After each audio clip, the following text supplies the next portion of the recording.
Welcome to Cavalry. I am here today with a good friend of mine. What a goofball he is. In hat glasses and his fake mustache. The Groucho Marx, guys. My friend Brandt Tobler filling in for Johnny. Sorry, I don't know why these were just laying here. I was like, I don't know why I have these, but I guess to be extra super funny. Well, for the 8 people who watch on YouTube, that's gonna be a big hit. So, well, thank you. Thanks for having me. What's going on? Oh well, what's going on? First of all, this is episode 250. Oh, my bad. And in perfect Cavalry fashion, Johnny's not even on here, so I guess we're not celebrating. But Johnny's in New Mexico with a buddy, so we tried to do like 2 in a row, and the software screwed up. So you're pinch hitting. I'm I in. said I'm gonna call my friend Brandt, who never lets me down, the podcast king. How many do you have any podcasts currently? Or No, I used to. I don't do. This is the first podcast I've done in like a year. So after doing like, I think I've had like probably 6 different podcasts. I've done probably 400 episodes. I needed a break, but I'm excited to be back. I heard these podcasts are like very popular now. So yeah, that's what they tell us. We're getting rich. We'll ease you. We're on the free trial of Riverside, so we're really making money now. Nice. What's it you watch? So Super Bowl Sunday, we just watched the Super Bowl. You were happy, right? You hate the Chiefs. I hate the Chiefs. I won $5,000, and I'm hungover. I look terrible. I always look terrible. Johnny's much better looking and funnier and doesn't have glasses like this. But I'm struggling today because I won $5,000 yesterday on those Eagles, and we made a night of it. So we really cranked it up, and now I was like struggling to get to a 3:00 appointment with you. That's not very. I'm too old for this. Oh, I should have picked up on the hint just to give you guys a little insider info. I texted Brand. I was like, "Does 3 still work?" And he's like, "Yeah, that works. Or we could even push it back." I thought you were being nice to me. No, I was really. I didn't know what you wanted to do. I was gonna go get stuff done.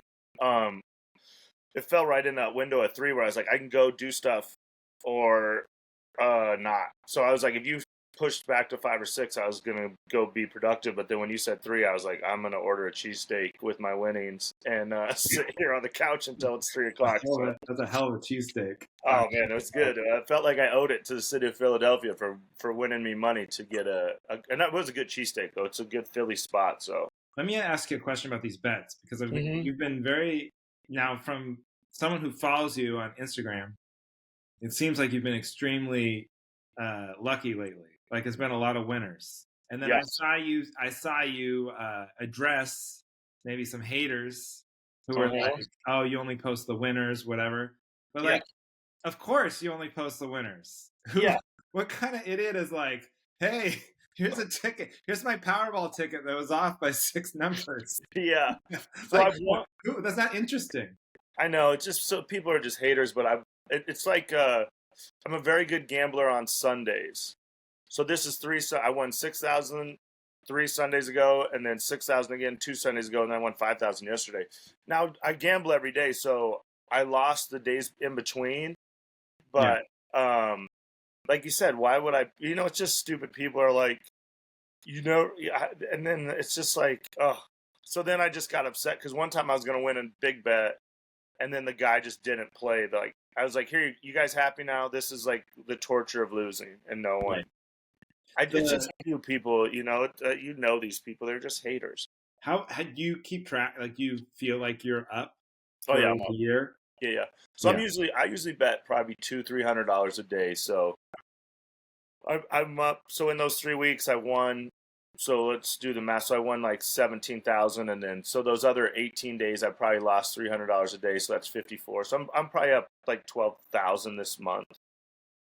So that's great. That's incredible because I usually make $50 a show. When I win these bets, I'm like in my head, I was like last night, I was like, that's like 120 shows I just won, or like 100 shows I won last night. But let me ask you a question. So like, do you think you're better at it now, or do you think that like the way that is it DraftKings out there in Colorado? Mm-hmm. What's the app? Yeah, I'm on DraftKings. We have all of them, but I just like DraftKings. So I'm a do you think VIP. DraftKings is just worse or like too generous as a book No, I'm compared just to the way good. Vegas used to be? I'm just good at it. You just got better at It just sounds stupid, but I've just figured it out through trial and error. And I mean, it's still kind of lucky, but I used to try to get too cute. You just bet the stars, and what I've been doing now is you just wait till halftime, and then like if the better team's losing, then you know the stars are going to star. I used to try to get cute with like, well, let's see if this bench player can get over 2.5 rebounds. I don't do any of that. I just find the stars, and if it's a blowout, I don't touch it.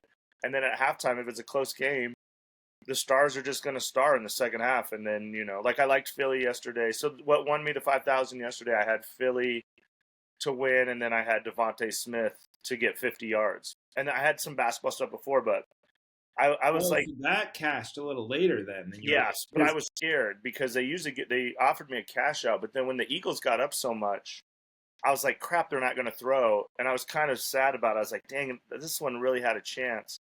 And I was at a Super Bowl party, and then I'm not supposed to have like gluten, but I was just pounding beers and pizza.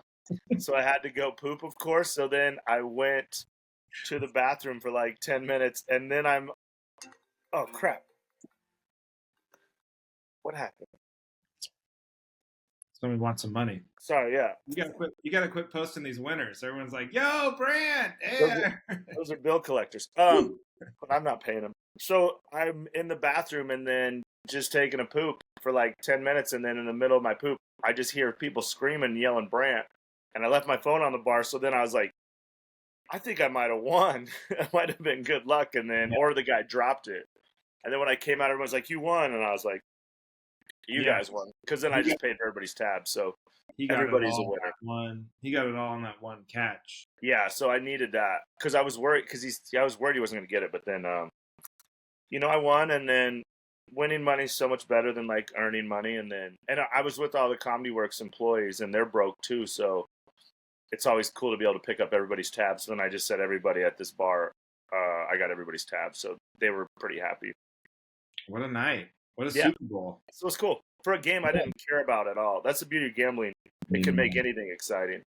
I was coming back from Alaska, and I was like stressing. I was like, oh, is the plane Wi-Fi going to be good enough for me to? And I was like, you know what I mean? It didn't. This is the first Super Bowl ever where I was like, I wanted to see the end because I thought it was going to be close, and I was like, that'll be fun if it's a close game. So I did get over to I got home about 4:30 West Coast time, so I saw the second half, and it was the worst second half of a Super Bowl. I mean, that was worse.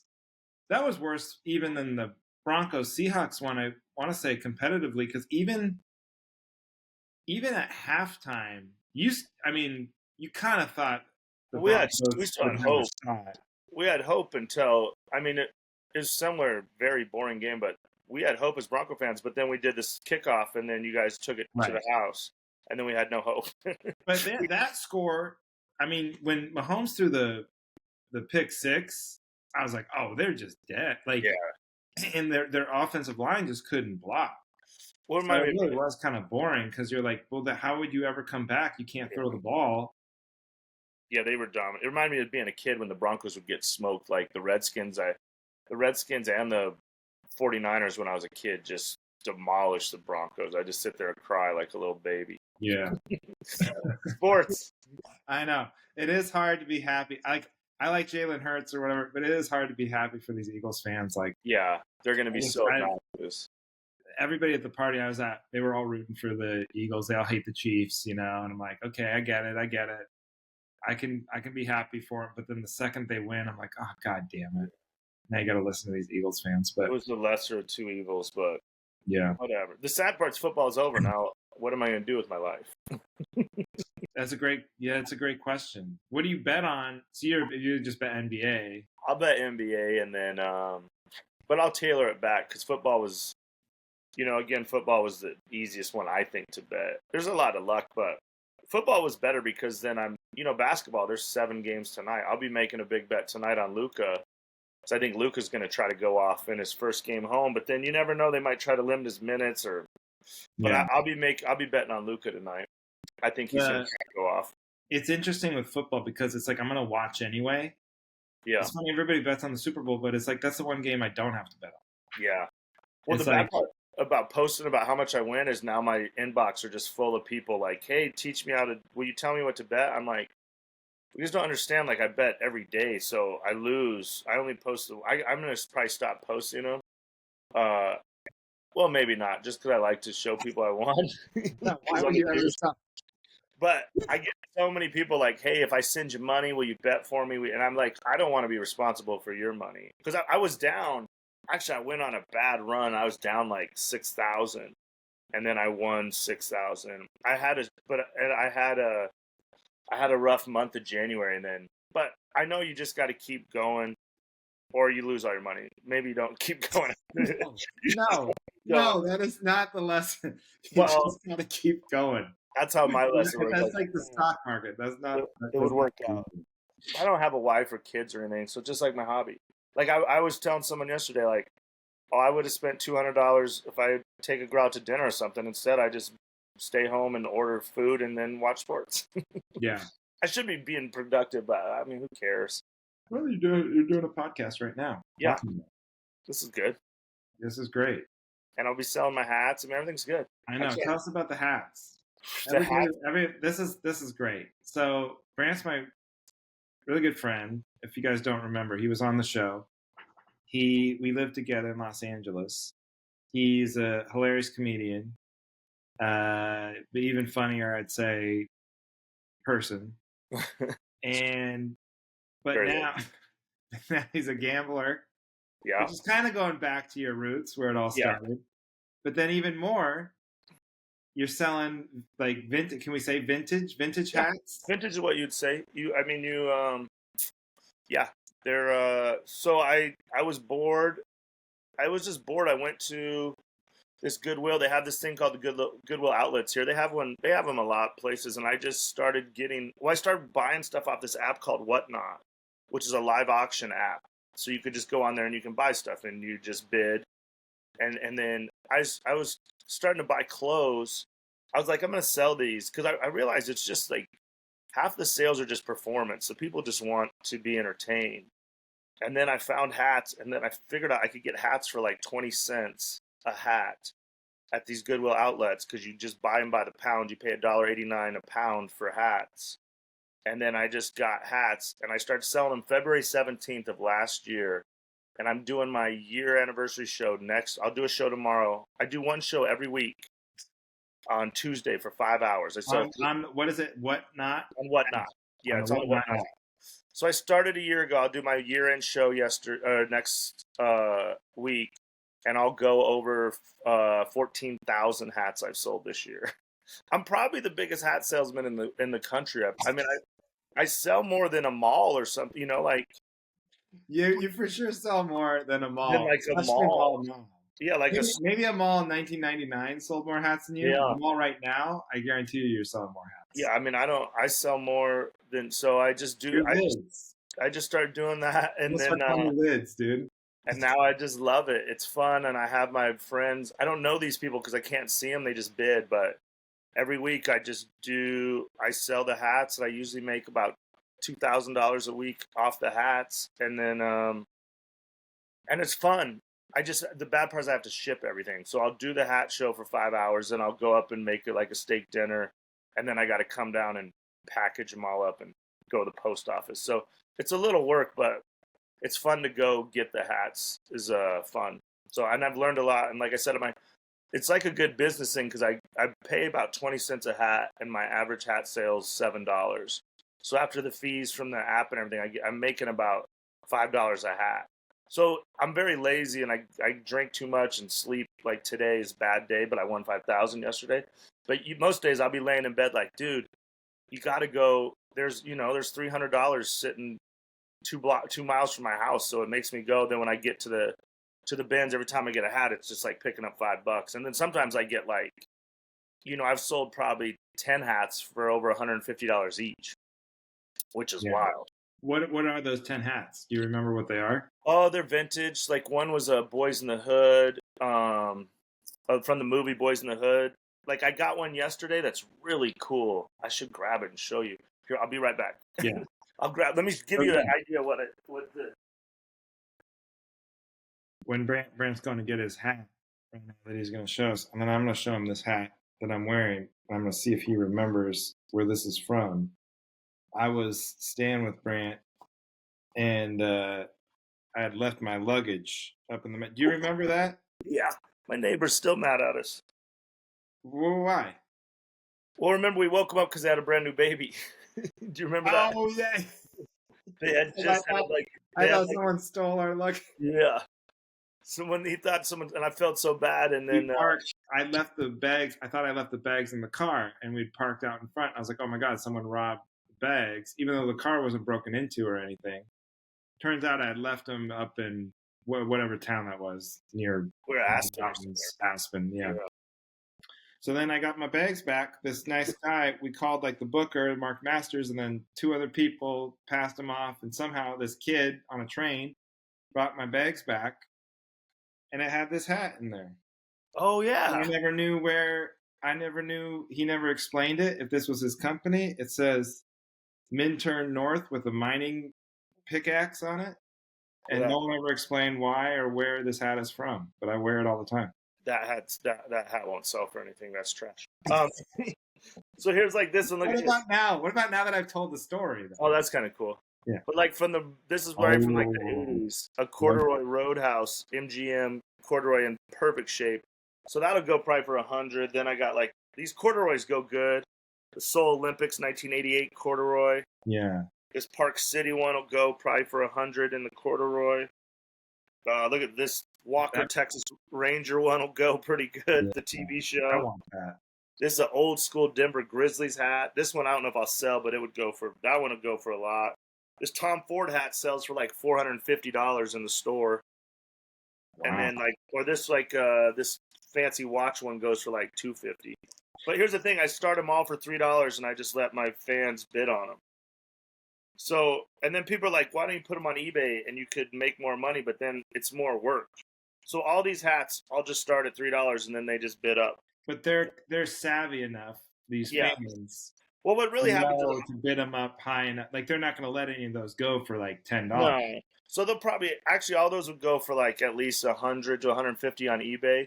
But then in my store they'll go for like 40 to 70. Yes. But I think I'm just like I get them and then people buy them from me and then they sell them on their own. But they know they get a deal. They come to the Brandt show. That's where you get and people are like, you could make, but I just do $3. Every hat's $3. I start it and then it just goes. And then I do it for 5 hours and it's changed my life. I mean, I made over $100,000 selling trash hats from the Goodwill. It's crazy, right? Yeah. Don't say it.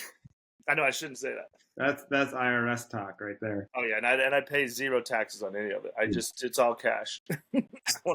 when I say I mean $100,000, I make every dollar of it. Just bring it to my house. Because I want it. I don't know if I told you this. I was writing a bit about it, but I was like, just take me to jail, IRS. I don't care if they know. This can be your topic. This sounds perfect. This is what you need backup on. Taxes. Go. Well, no one's gonna back me up on this, but I will. That's the point. Okay.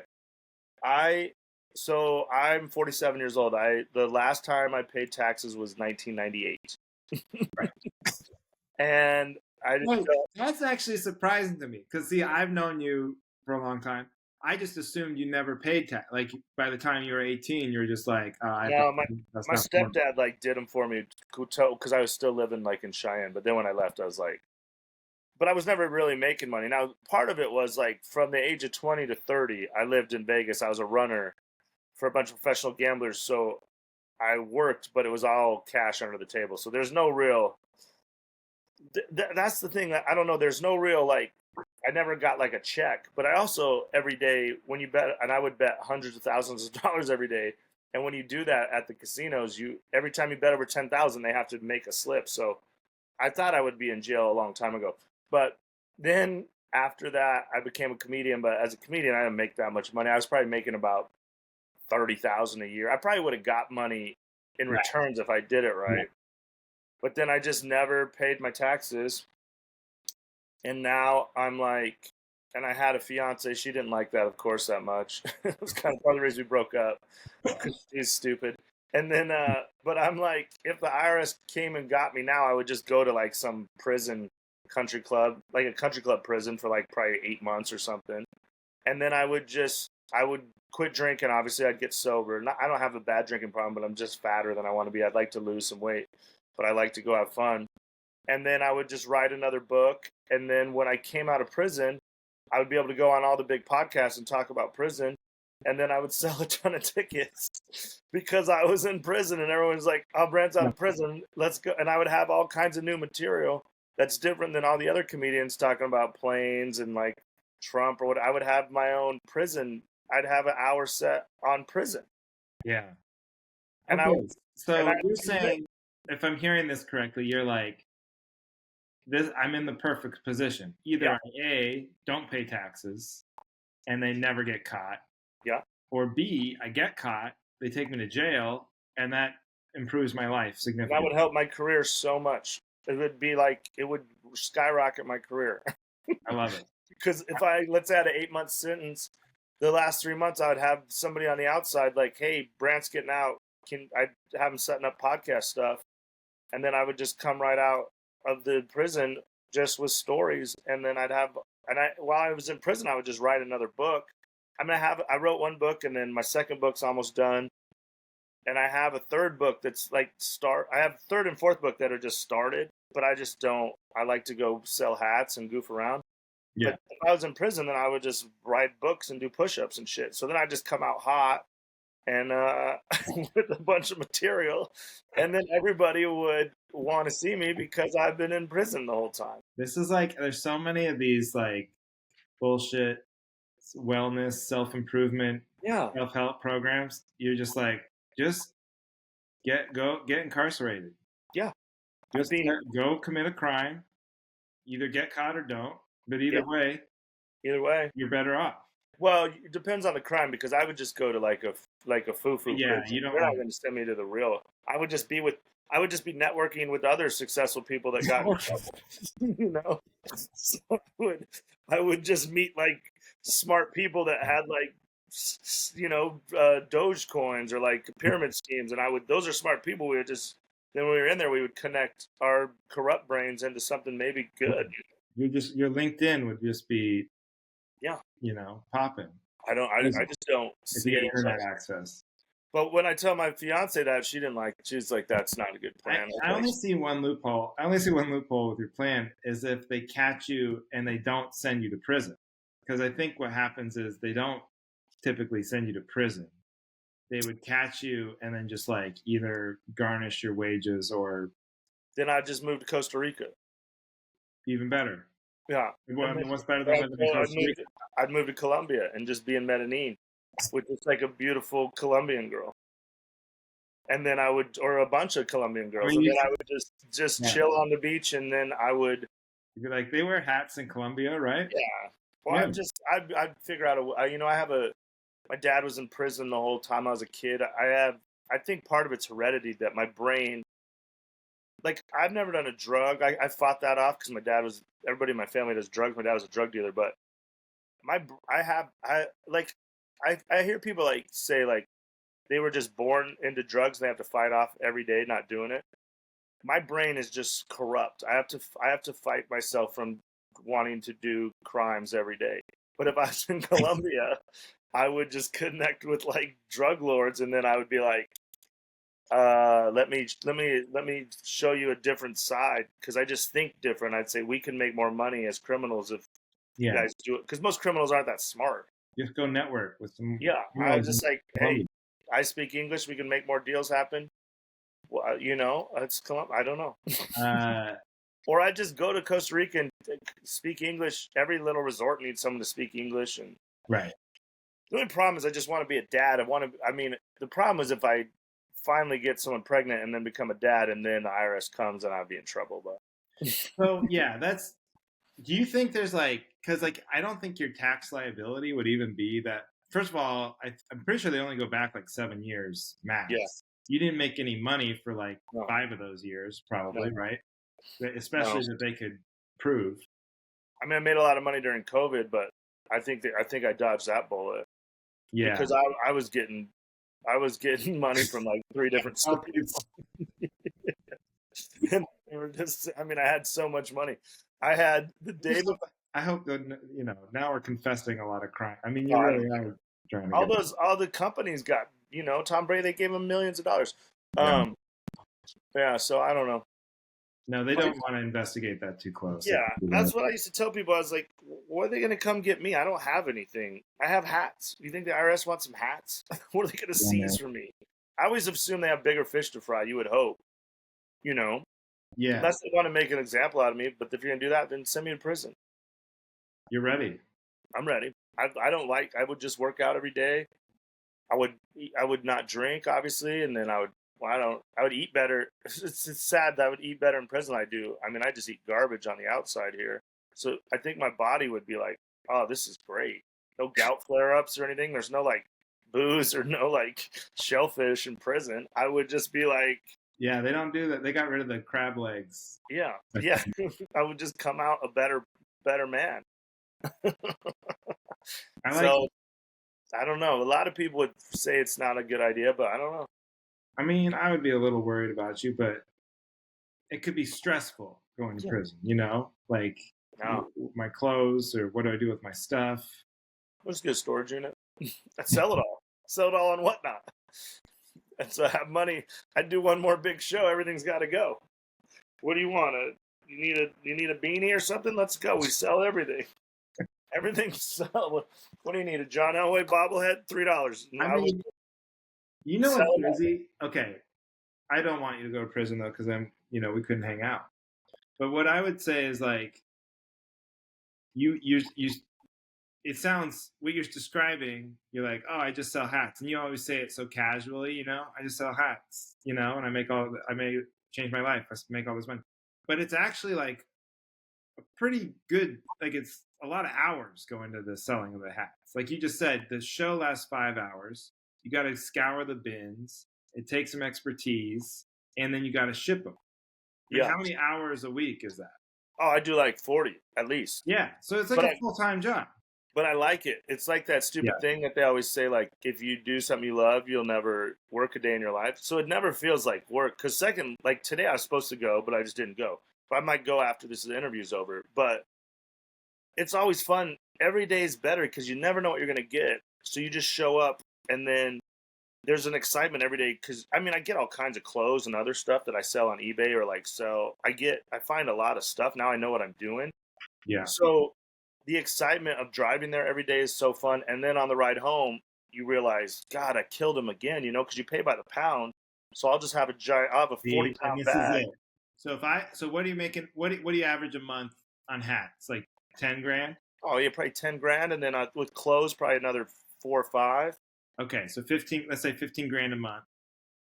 Now, this gets to like your mentality. How you described it as having like a criminal mentality, but I think it's more just like won money's better than earned money. You said that before too, I think, about the gambling. If I just offered you a job, like a salaried position, 15 grand a month, and it could even be in the similar thing, like in some sort of fashion, selling hat world. Maybe you work at Lids in the mall, but I'm giving you 15 grand a month. You don't have to do like the books, and you don't have to do but you're doing inventory and you're packaging hats and you're selling them to kids. You would quit that job. Well, I'd get fired because I'd find a way to make more money out the back door, and then I'd eventually get. So what you really love. I mean, I think you do love like hats, and like you have all these cool vintage clothes and stuff that you like to wear. But then I think what you really love is, like you said, getting over on them, like beating them a little bit. You know what I mean? Well, that's what's exciting. And I have to beat everybody else at the bins because there's 100 other people at the bins. Now, some of them, they're not they don't really figure out the hats yet. Well, it's mostly Mexicans that they don't. So, but the Mexicans want something different than like, No, kind of left there, that's the culture yeah. because but the Mexicans come and they get everything and then they take it all to Mexico. But they want different stuff than I do. So they're my friends, so we help each other. I've made all these amazing friendships, but we can't talk to each other because I don't speak Spanish and they don't really speak English. So sometimes we try to talk and then we both just giggle and smile, but we don't know what each other Wait, saying. so they actually bring the clothes back to Yeah, Mexico and then sell them? Yeah. But So do they have to smuggle that in, or I mean, does that look suspicious? Like big bags of inventory? No, they take truckload. There's Yeah. like U-Haul trucks out there, but they take everything, bikes and silverware, because these Goodwills have everything. So they take everything, but they don't really like the hats. So like my buddy Lupe, I get like Levi's and stuff. When I go through the bins, I find stuff for me, but then I also grab stuff for him. And then there's a little Mexican lady I call her Lulu because we don't know each other's names. It's what they call me Chris sometimes. I'm just like whatever. But then they think I'm Chris, I guess. But then I give her Lululemons, and then she gives me hats. And then I only can really say C, or like they'll ask me if it's good. I go, it's good. They understand it's good, but then if it's bad, I always go, we just say nada enchilada to each other. That means no. And then I would get so mad at them because the Mexicans, they're dumb. They whistle when something good comes out, so the bins will come out. Yeah. And then, so like, there's like 3 different groups of Mexicans, like gang. There's almost like a gang. But then the good stuff will come out, and then they'll whistle to let them know that something good's in that bin. But then I'm like, hey, idiots, everybody can hear a whistle, I think it's the dumbest thing in the world that they do that. Yeah. And then the other day, one of them was whistling, and I was like, these idiots, I looked up and they were whistling to me. And I had like broke the color barrier. I was like, oh, they're telling me there's hats in this bin. And it felt like, there's a universal whistle. Yeah, so then I was like, oh, that's pretty cool. But no, it's, so the bins work like this. There's like dudes like me that are looking for vintage, that do like vintage. They want like bands and Carhartts. And then there's all the Mexicans, and then they want everything from Mexico. And then the kids come, and then a bunch of fucking kids come. They're the worst. So it's become like a hangout for kids to come because there's no supervision. So then they like now if I go, there'll be fucking 40 little kids from high school there, which is torture. What do they want? They want Carhartt Jack. They want to just get in the way. Because we're all grinding, like trying to make money, Yeah. But then they just want to get in the way, and they just like being there. But then they just mess everything up. It's the first time I was like, I'm an old man because I'm like, these damn kids, get off my yard, get out of my bins. Well, it's like they're in your office. Yeah. So the whole thing is like crazy. It's so fun, but I never really try to explain it. Like if I try to explain it to a girl, they're like, "Wait, what?" It's like, I wouldn't lead with. I'm rummaging through. Yeah. Bins. But I'm like, by the way, that's what paid for your $300 dinner right now is hats. So, but I made the mistake of bringing girls a couple times, and they're like, they think they like it, but they don't. Because it sounds exciting or whatever. Like, oh, maybe you'll find something for yourself. That's cool. But I usually sit there for like 6-7 hours a day. Yeah. So I'll go at like 10, and then every half hour they'll bring out new bins. So on this side there's 5 sets of. What's the purpose of like why does Goodwill? It's Goodwill, right? Yeah. Okay. Why does Goodwill? So they just have too much stuff, and they don't want to. It does not worth their time to poke through it all. And yeah, I just think they have. I don't know because I find good stuff in there, but sometimes I think they just. It's just when a store has too much stuff. Because these stores are stupid now. The stores charge so much at a regular Goodwill. Like all this stuff doesn't get sold, then it just comes to us. Because if you go to a Goodwill now, they were mad that people like me are like, look, I bought this hat at Goodwill for $1. I sold it for $200. So then the Goodwill, they're stupid. So now they like Google search all their stuff. But then it just sits in the stores because, they're charging almost retail. If you're shopping at Goodwill, you're not looking for to spend like $30 on a hat. So that's like with me, people are like, you should charge more. I'm like, I just turn and burn, man. I just every week just turn and burn. You become a Goodwill. Yeah, I have no attachment to any. I've learned quickly only very rare stuff. I like to get stuff for you, like I bought that Letterman sweatshirt for you, but yeah, like if I More find and more stuff for like people, that's part of the reward of this too. Is like if I can find something cool and then give it to somebody. I've got to do that probably 20 times this year. Like when I know they have a team or a band or something, if I can find like something cool and vintage that people can't buy, then that's like another reward of this. Is like sometimes I'll find something, be like my little brother loves the Grateful Dead, and he's lazy like me, and he can't get. And my mom wants him to come over and help her, but he never does because he's lazy and he sucks sometimes. So then I get all this Grateful Dead stuff, and then I send it. Then I call my mom and I say, "Hey, mom, what do you need done?" And then I send my brother a box of Goodwill. But then at the top of the box is a list of stuff in my mom's house that he has to do. So then he opens up the package, and he's so excited to get all this this Grateful Dead stuff. But then he does my mom's list because I won't send it to him. I send it to my mom's house. So yeah, it's a wild world. I wish I could make like a documentary about it, but they won't let you have cameras or anything in it because it's a wild. The whole thing is like one kid found the other day. A kid found an old Levi's jacket, and he paid $1.89 for it. He sold it for $26,000. Yeah. Wow. So there's like so much. It's kind of like it's like a gold mine. Yeah. Yep. You know, and there's the people who used to grind. You know, you think of it when people think of like the gold rush. They're like, oh, I bet you're looking for that one big nugget or whatever. But really, most of it, they're just panning for the flakes and getting a little bit at a time. And then like every once in a while, someone find $26,000 Levi's, but most of the time, you grind it out. In a year, I've found like probably 3 things I've sold for over $500. I have a painting upstairs that I got there for $8 that I have for sale on eBay for $3,000. What is it? Why is it some special? And there's another. The same one is on eBay for $12,000, but I just priced mine at $3,000. I actually like it though. It's an autograph print of some famous. I don't know anything about it. I just knew. Here's what I've gotten good at: is anytime I see something unique, I just grab it because then you have downtime between when the bins come out. So then you just Google lens, and then I looked it up, and I was like, the only match was on because it's numbered to like 90, and I have like number 73 or something. And there's only one of them for sale online, and it's for sale for $12,000. But now mine's hanging in my living room, and I look like a artsy fartsy guy, but I really bought it for $8. It's hanging in your living room, just increasing in value. That's now right. It's gonna be like this hung at Brandt's house. That's right. I'll sell it when I get out of prison. Yeah. I'll be my commissary money. I really hope you don't go to prison. Yeah, me too. Okay, so this is what I was thinking of while you were talking about. So like the gambling, right? Mm-hmm. This hat business.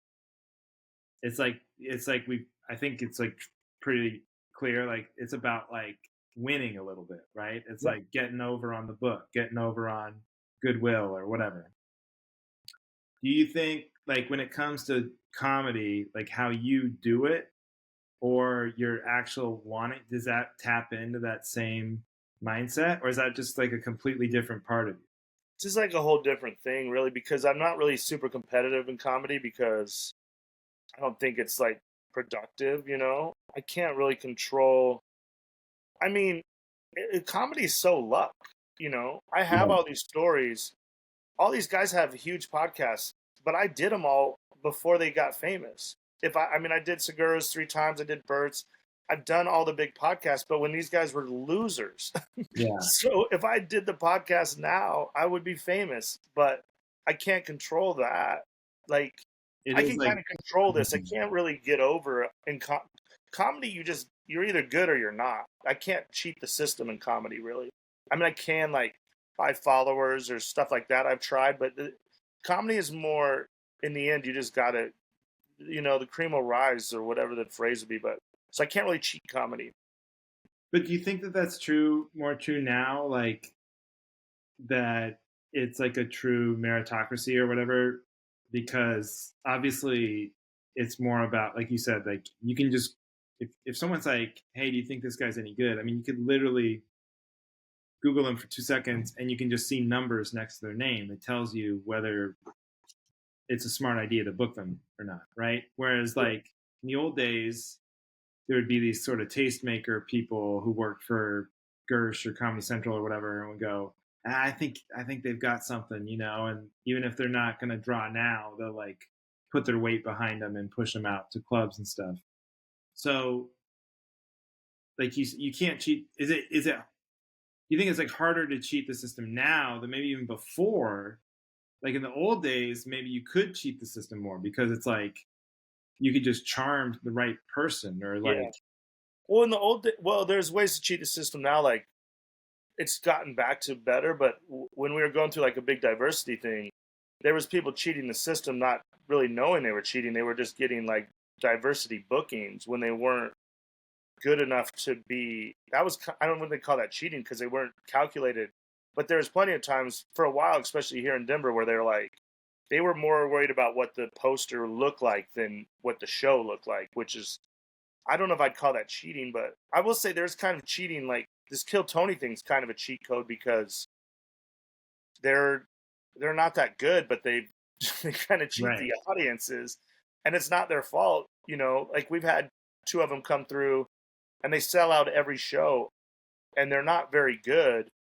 But I don't blame them because they get the opportunity and all the money. I don't blame the club because, you know, it's all still a business. Yeah. So, yeah, I don't know how to. There's kind of a cheat. I don't know. There's no way for me to cheat. Because if I could, I would. But what you're saying is like it doesn't tap in. Like there's no part of you that like gets the thrill, like the thrill you get from gambling, right, and winning, or the thrill you get from like finding like that valuable painting in the bins.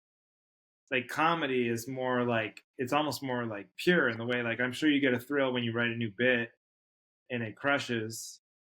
You're like, oh my God, I got this new joke. But there's nothing like, you didn't get over on anybody. You didn't trick anybody. You didn't, you know. You know why I don't like that as much? Because that's just hard work. That's my brain. I don't like. Yeah, your brain's wired. But the one thing is you can't really cheat. And only way to cheat really in comedy would be like stealing jokes and stuff. And that wouldn't feel good. Yeah. No. Yeah. I have a different code. I mean, we talked about it a million times. Like, I would rob someone's house, but I'll never litter. Yeah. Like if I broke into your house and I dropped something on the way, I would pick it. I have a different code. Yeah. But I wouldn't rob you. But I would rob like I'm like against the man. Like I don't ever steal from like a regular place, like a mom and pop shop. But like I would steal from a 7-Eleven all day. Like I don't know. I just have a different code where I think I'm a really good person. I try to be a good person to people, but I just don't really like corporations. That doesn't make it, you know, if I do, I don't steal anymore. Try not to. I know. You know what, reform, because I was definitely helped myself at the self-checkout at like Target, especially during like right at the beginning of COVID. I was just so like frustrated and pissed off. And like, then when I had my daughter, that's when I was like, I can't be robbing Target. This is ridiculous. So and also, I hate the how they lock everything up. You know, it's like so annoying, and it's like, well, it's, you know, it's because people. I mean, what I'd really like to do is get them to just have regular checkers again. You know, no one ever stole when they had regular checkers. I mean, somebody did, but not people like me. Well, I did one time. I think I told the story. It was so embarrassing because when I was a kid, beef jerky was expensive. Couldn't afford beef jerky, you know. It was just expensive. Yeah. And then one time, as an adult, I was probably like 35, 37, and the checkout kid's like 20. And I was just drunk. I was like, fuck it. And I just threw some beef jerky in my back pocket. And I got up to the counter. I put my cherry Coke and stuff up there. And he's like, doop, doop, doop. And he's like, and the beef jerky in your back pocket. And I was like, oh, I was so embarrassed. So then I didn't steal anything for like 5 years. That'll cure you. And then I started stealing again just out of principle. It's like I went to 7-Eleven and then they had a string cheese wrapped in prosciutto. I like prosciutto, you know. I was like, I'll just buy this. And then it was like $11.50. And I was like, no, we're not doing that. And then I was like, you're trying to rob me. Then I guess I got to rob. You can't charge $11.50 for a piece of string cheese and prosciutto.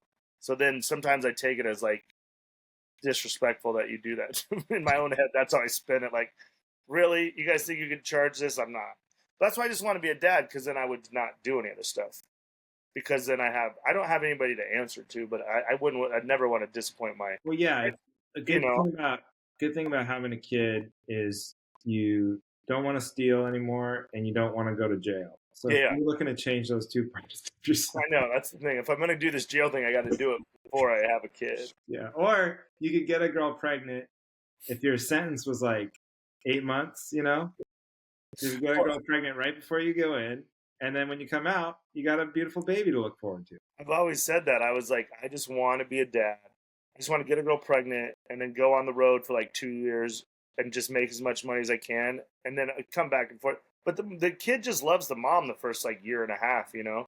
Right. I was like, just mom, I'll just do the mom stuff, and then when the kid's old enough to know I'm cool, then I'll spend every day with the kid forever. Then, but I'll be like, come on, kid.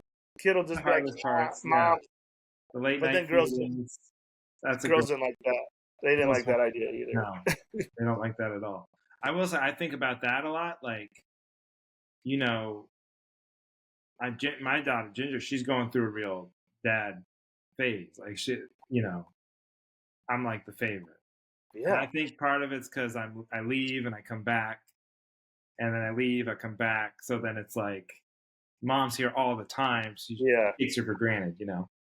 But like, I think about that. Like, I think I'm doing a good job, being dad right now.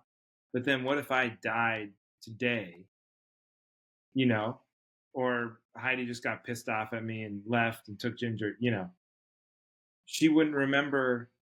All this would be like, it's been 4 years, but it'd just be like effort gone down the drain. I don't think it would count. She wouldn't look back at her life older like, no, my dad was pretty good. She'd go, I don't remember, you know, anything about that. Yeah, I think my first memories are like maybe 4, about right where she's at now is when it's like I'm starting over today. Yeah. We better do good. You didn't just waste. No, I could have been stealing. 4 years of your life. I could have been stealing this whole time. Yeah, I've been talking about on stage a little bit. I was like, I'll be a stepdad, but I'd like the dad to be dead. Like, I want a widow. But then I met a widow, and then I was doing small talk with this widow, and I was like, and she was cool.